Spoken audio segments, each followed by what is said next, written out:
Chapter 3. The Machine is Lost. In another moment I was in a passion of fear and running with great leaping strides down the slope. Once I fell headlong and cut my face. I lost no time in staunching the blood, but jumped up and ran on, with a warm trickle down my cheek and chin. All the time I ran, I was saying to myself, "They have moved it a little, pushed it under the bushes out of the way." Nevertheless, I ran with all my might. At the time, with the certainty that sometimes comes with excessive dread, I knew that such assurance was folly, knew instinctively that the machine was removed out of my reach. My breath came with pain. I suppose I covered the whole distance from the hill crest to the little lawn, 2 miles perhaps, in 10 minutes. And I'm not a young man.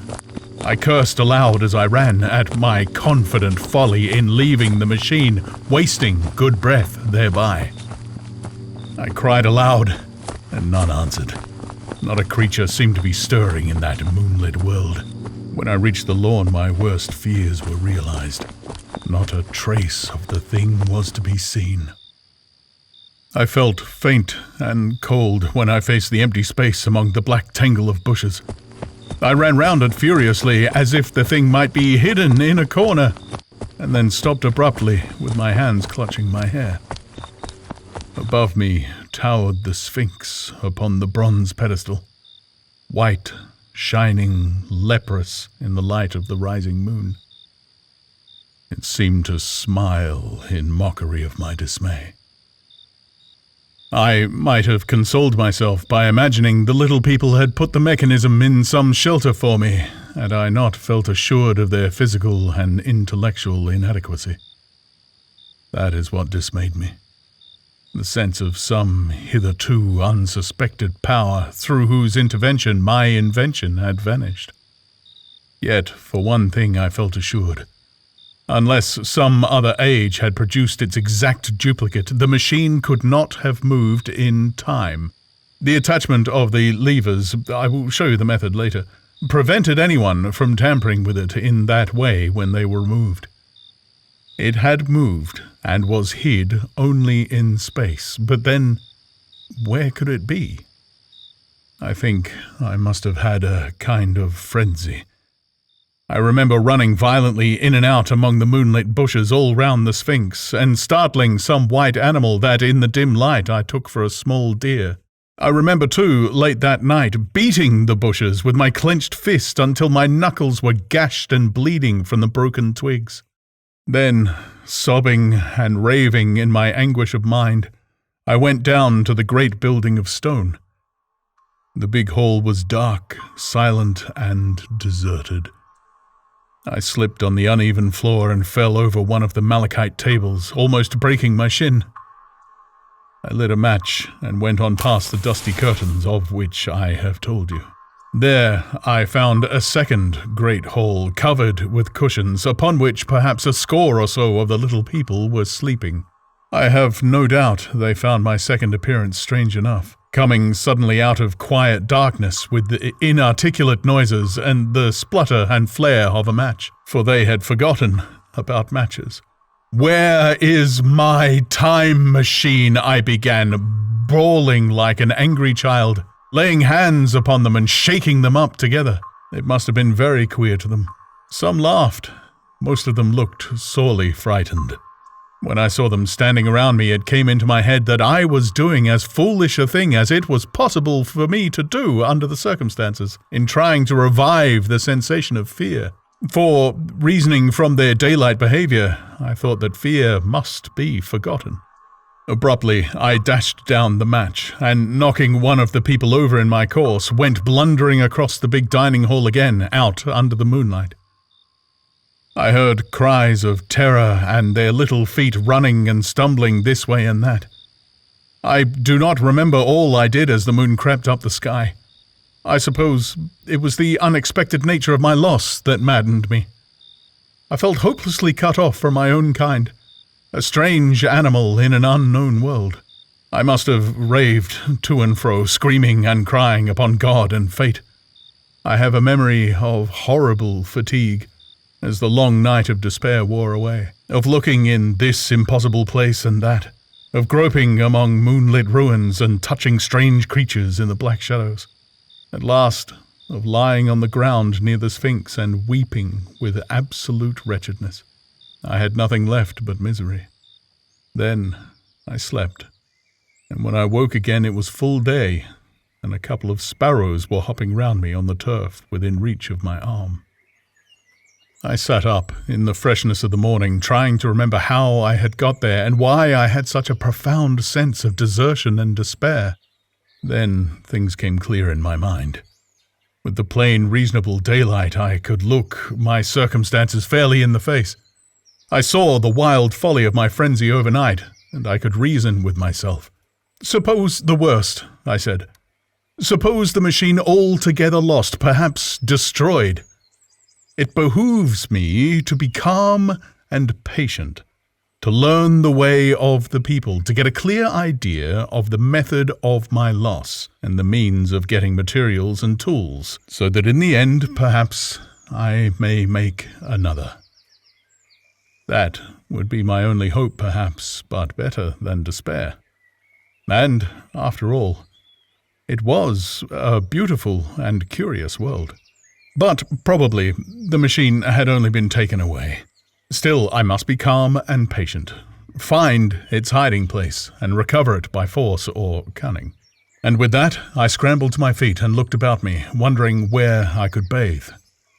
I felt weary, stiff, and travel-soiled. The freshness of the morning made me desire an equal freshness. I had exhausted my emotion. Indeed, as I went about my business, I found myself wondering at my intense excitement overnight.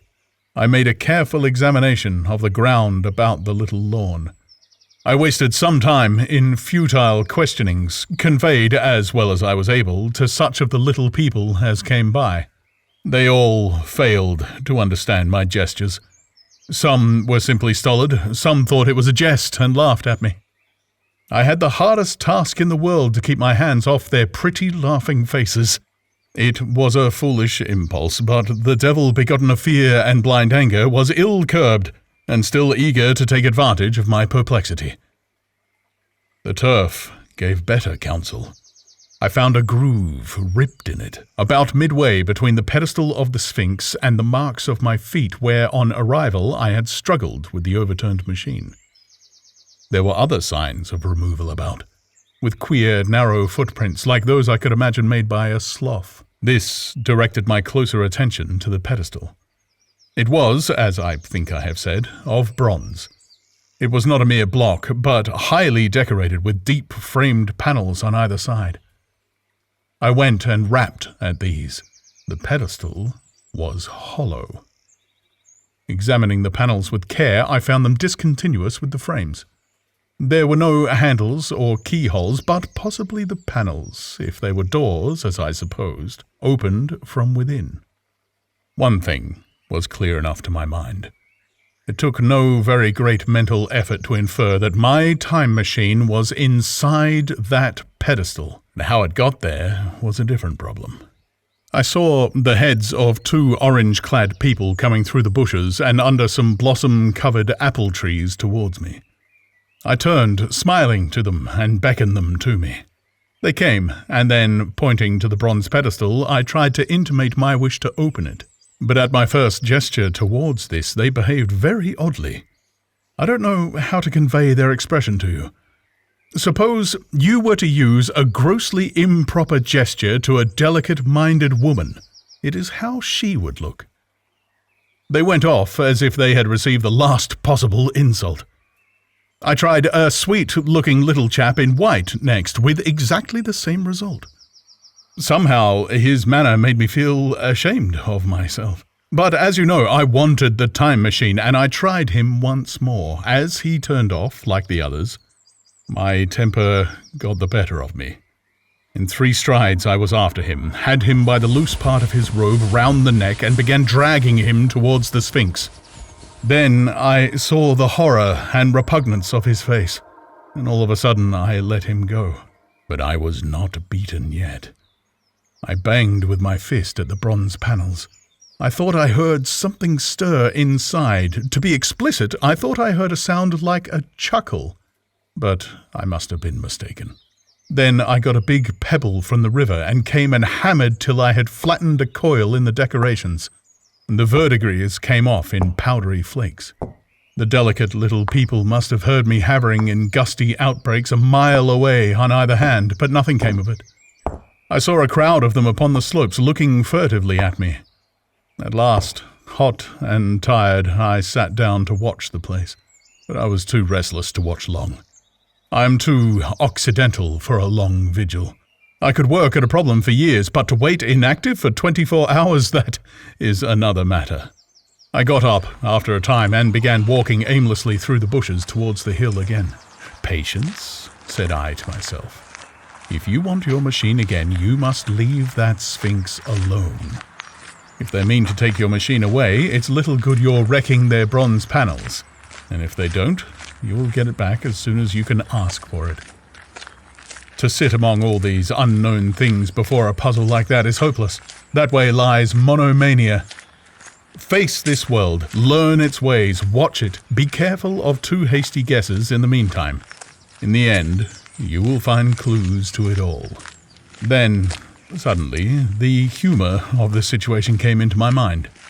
The thought of the years I had spent in study and toil to get into the future age, and now my passion of anxiety to get out of it. I had made myself the most complicated and the most hopeless trap that ever a man devised. Although it was at my own expense, I could not help myself. I laughed aloud. Going through the big palace, it seemed to me that the little people avoided me. It may have been my fancy, or it may have had something to do with my hammering at the gates of bronze.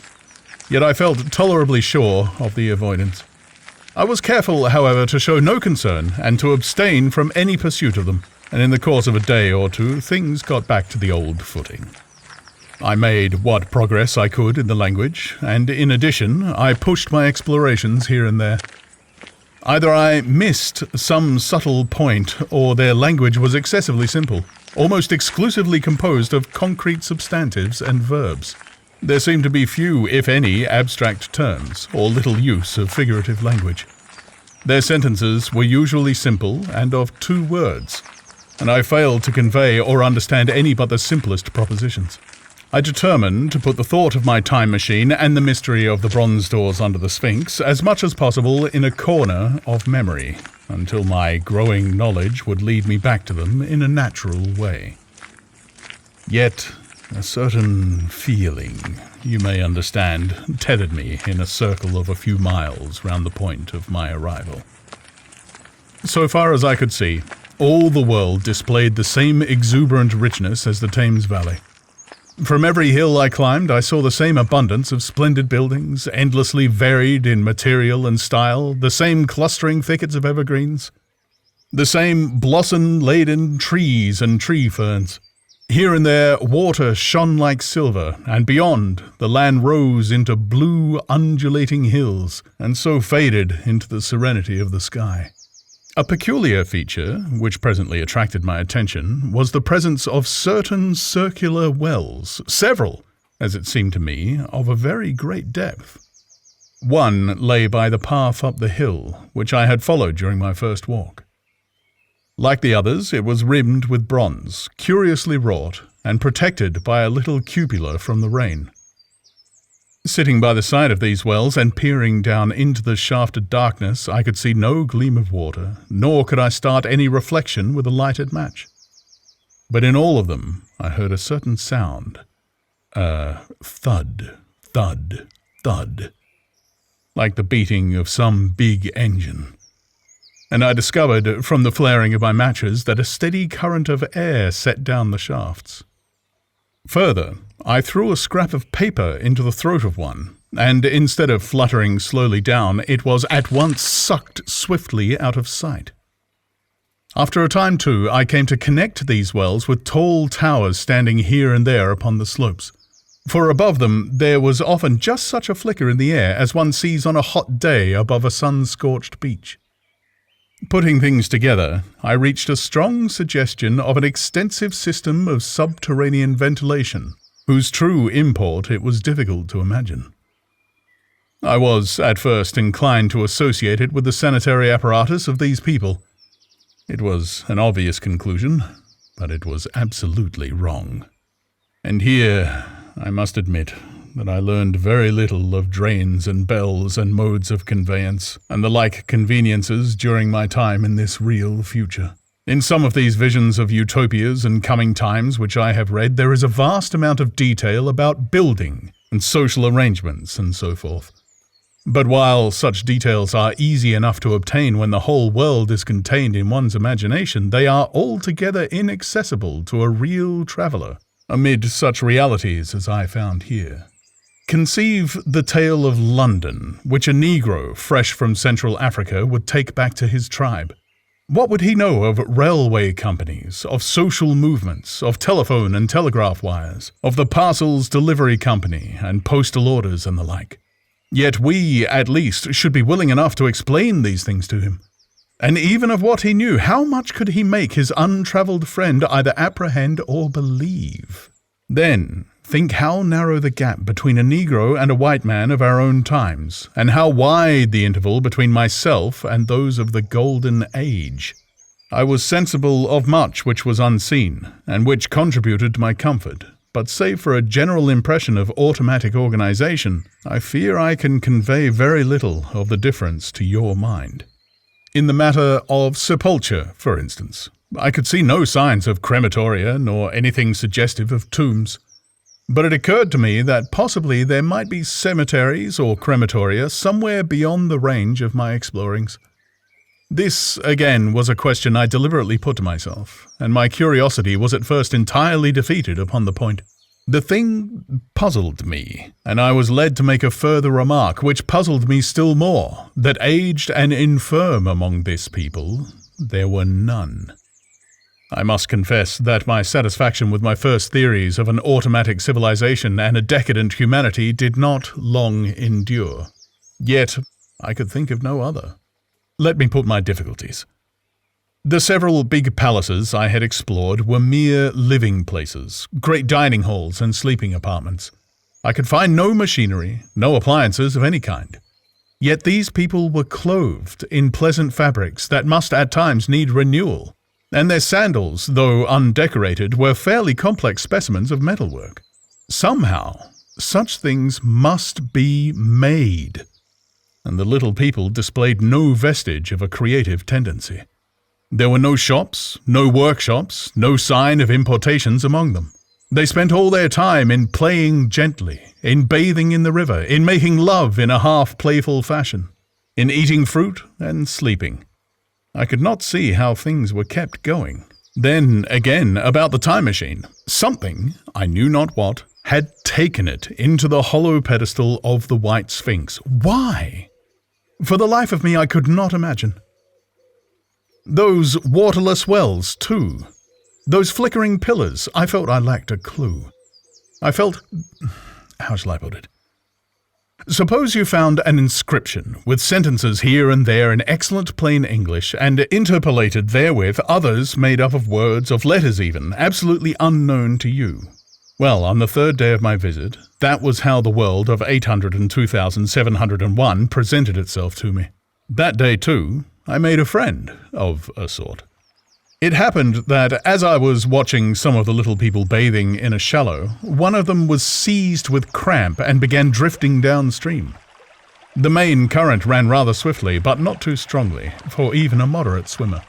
It will give you an idea, therefore, of the strange deficiency in these creatures, when I tell you that none made the slightest attempt to rescue the weakly crying little thing, which was drowning before their eyes. When I realized this, I hurriedly slipped off my clothes, and wading in at a point lower down, I caught the poor mite and drew her safe to land. A little rubbing of the limbs soon brought her round, and I had the satisfaction of seeing she was all right before I left her. I had got to such a low estimate of her kind that I did not expect any gratitude from her. In that, however, I was wrong. This happened in the morning. In the afternoon, I met my little woman, as I believe it was, as I was returning towards my center from an exploration, and she received me with cries of delight and presented me with a big garland of flowers, evidently made for me and me alone. The thing took my imagination. Very possibly I had been feeling desolate. At any rate, I did my best to display my appreciation of the gift. We were soon seated together in a little stone arbor, engaged in conversation chiefly of smiles. The creature's friendliness affected me exactly as a child's might have done. We passed each other flowers, and she kissed my hands. I did the same to hers. Then I tried talk, and found that her name was Wiener, which, though I didn't know what it meant, somehow seemed appropriate enough. That was the beginning of a queer friendship, which lasted a week, and ended as I will tell you. She was exactly like a child. She wanted to be with me always. She tried to follow me everywhere, and on my next journey out and about, it went to my heart to tire her down and leave her at last, exhausted and calling after me rather plaintively. But the problems of the world had to be mastered. I had not, I said to myself, come into the future to carry on a miniature flirtation. Yet her distress when I left her was very great. Her expostulations at the parting were sometimes frantic, and I think altogether I had as much trouble as comfort from her devotion. Nevertheless, she was, somehow, a very great comfort. I thought it was mere childish affection that made her cling to me. Until it was too late, I did not clearly know what I had inflicted upon her when I left her. Nor until it was too late did I clearly understand what she was to me.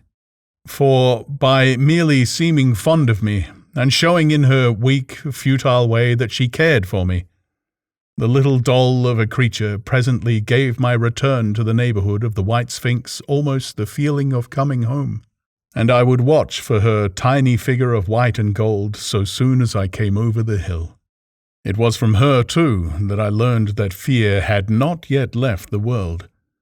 She was fearless enough in the daylight, and she had the oddest confidence in me. For once, in a foolish moment, I made threatening grimaces at her, and she simply laughed at them.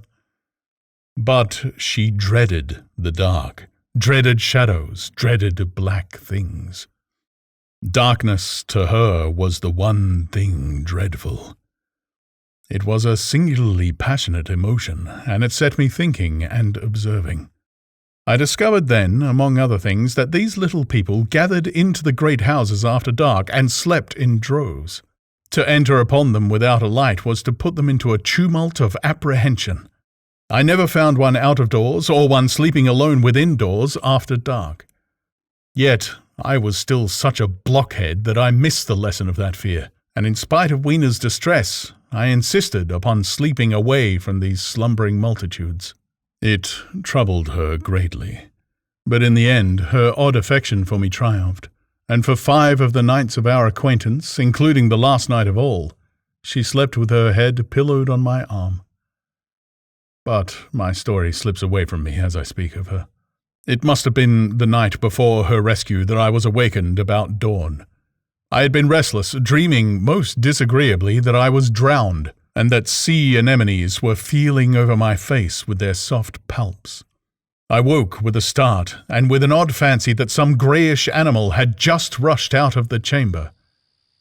I tried to get to sleep again, but I felt restless and uncomfortable. It was that dim grey hour when things are just creeping out of darkness, when everything is colourless and clear-cut and yet unreal. I got up and went down into the great hall, and so out upon the flagstones in front of the palace. I thought I would make a virtue of necessity and see the sunrise. The moon was setting, and the dying moonlight and the first pallor of dawn were mingled in a ghastly half-light. The bushes were inky black, the ground a sombre grey, the sky colourless and cheerless, and up the hill I thought I could see ghosts. There, several times, as I scanned the slope, I saw white figures. Twice I fancied I saw a solitary white ape-like creature running rather quickly up the hill, and once, near the ruins, I saw a leash of them carrying some dark body. They moved hastily. I did not see what became of them. It seemed that they vanished among the bushes. The dawn was still indistinct, you must understand. I was feeling that chill, uncertain, early morning feeling you may have known. I doubted my eyes.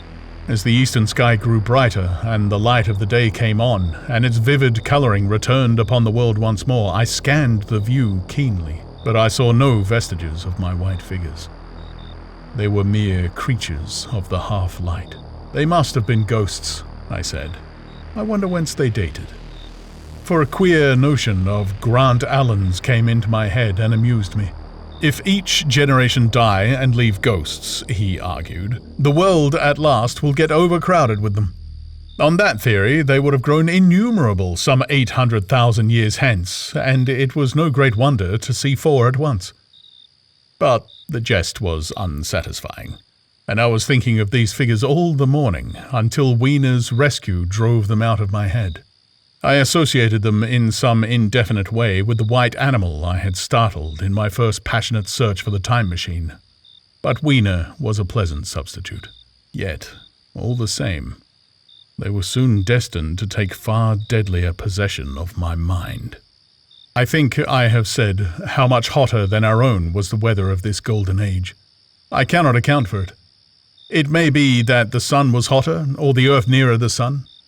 It is usual to assume that the sun will go on cooling steadily in the future, but people unfamiliar with such speculations as those of the younger Darwin forget that the planets must ultimately fall back one by one into the parent body. As these catastrophes occur, the sun will blaze with renewed energy, and it may be that some inner planet had suffered this fate. Whatever the reason, the fact remains that the sun was very much hotter than we know it.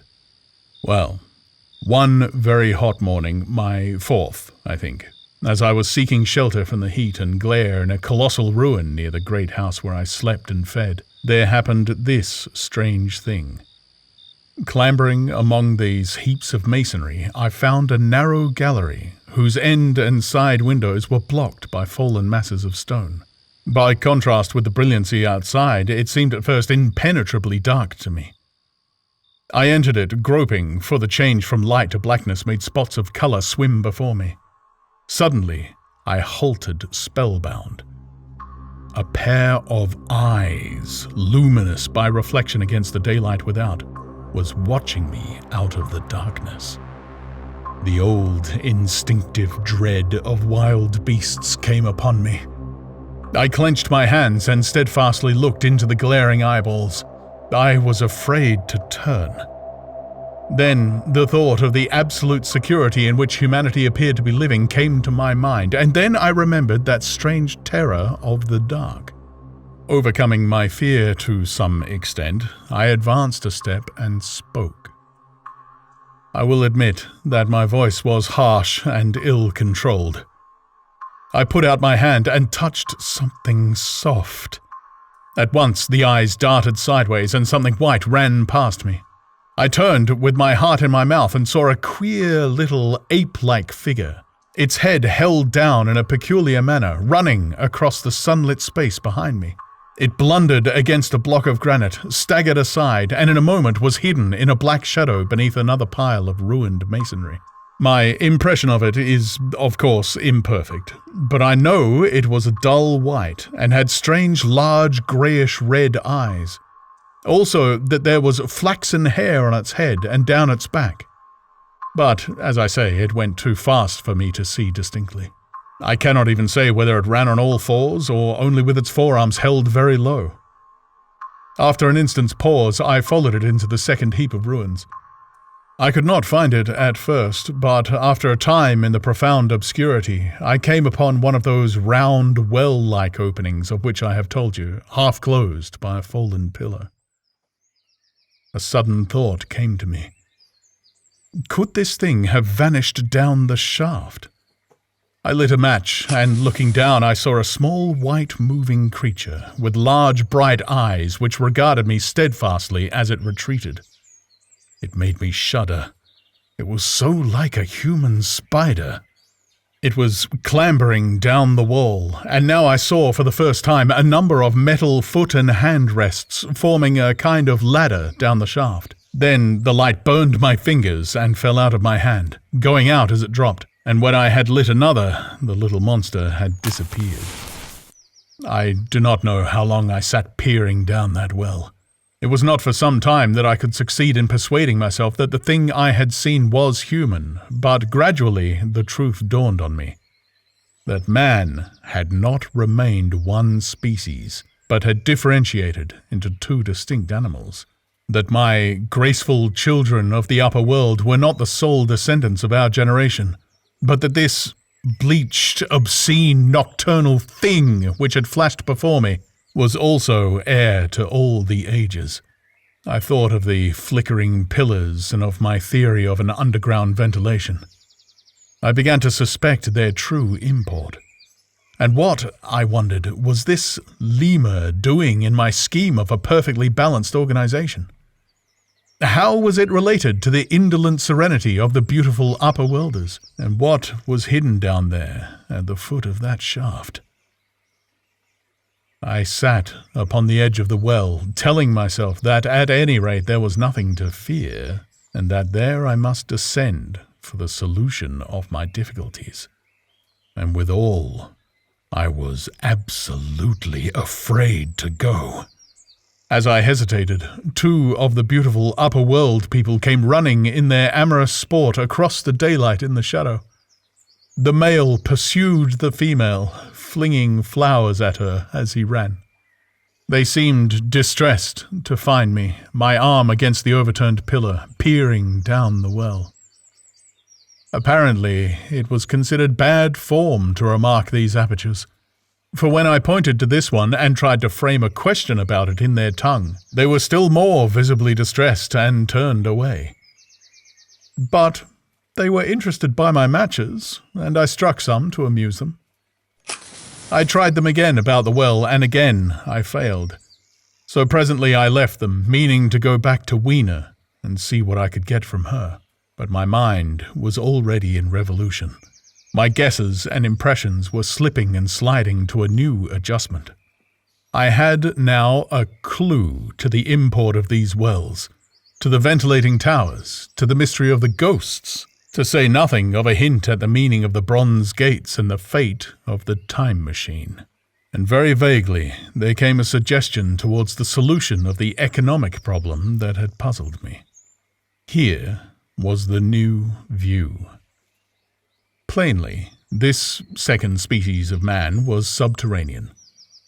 There were three circumstances in particular which made me think that its rare emergence above ground was the outcome of a long-continued underground habit.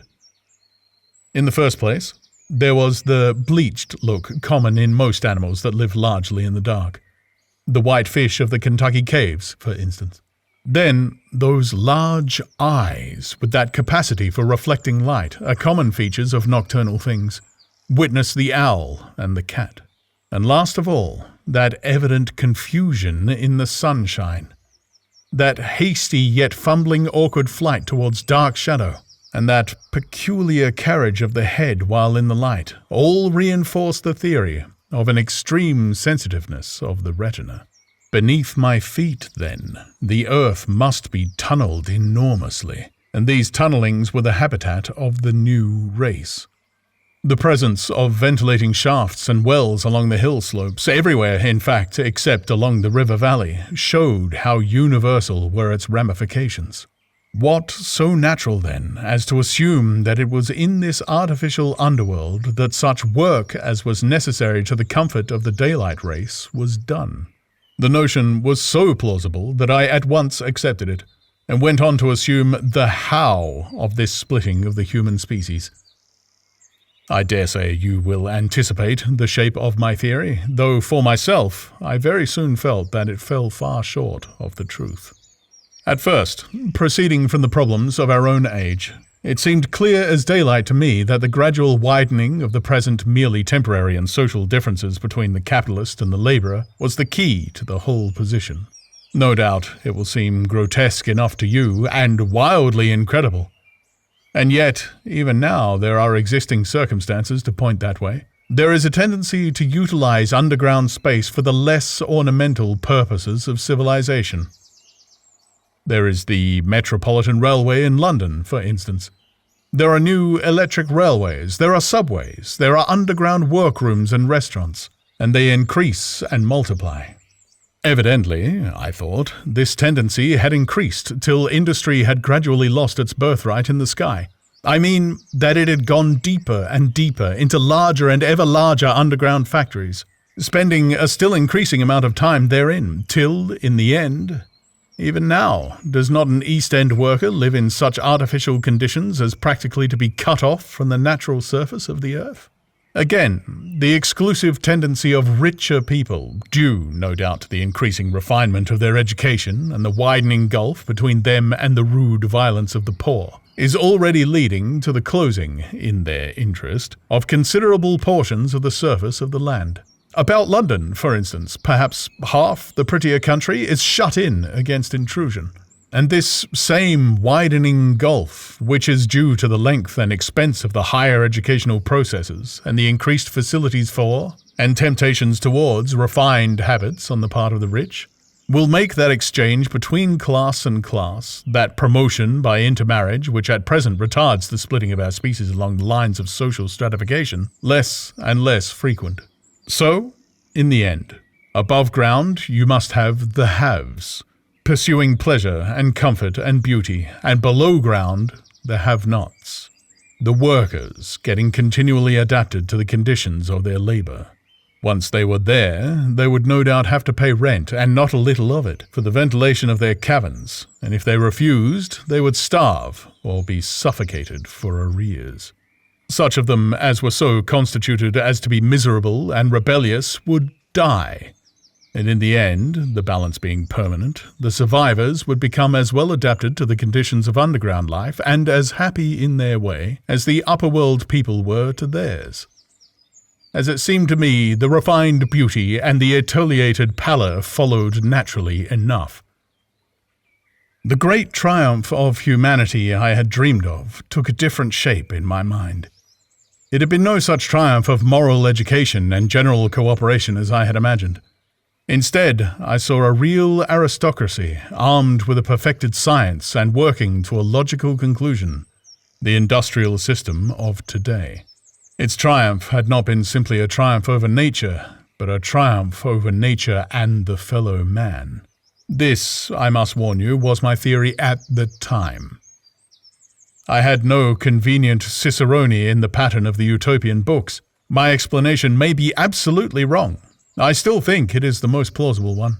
But even on this supposition, the balanced civilization that was at last attained must have long since passed its zenith, and was now far fallen into decay. The too perfect security of the upper worlders had led them to a slow movement of degeneration, to a general dwindling in size, strength, and intelligence. That I could see clearly enough already. What had happened to the undergrounders I did not yet suspect. But from what I have seen of the Morlocks, that, by the way, was the name by which these creatures were called, I could imagine that the modification of the human type was even far more profound than among the Eloi, the beautiful race that I already knew. Then came troublesome doubts. Why had the Morlocks taken my time machine? For I felt sure it was they who had taken it. Why, too, if the Eloi were masters, could they not restore the machine to me? And why were they so terribly afraid of the dark? I proceeded, as I have said, to question Weena about this underworld, but here again I was disappointed. At first she would not understand my questions, and presently she refused to answer them. She shivered as though the topic were unendurable, and when I pressed her, perhaps a little harshly, she burst into tears. They were the only tears, except my own, I ever saw in that golden age. When I saw them, I ceased abruptly to trouble about the Morlocks, and was only concerned in banishing these signs of the human inheritance from Weena's eyes. And very soon she was smiling and clapping her hands. while I solemnly burned a match.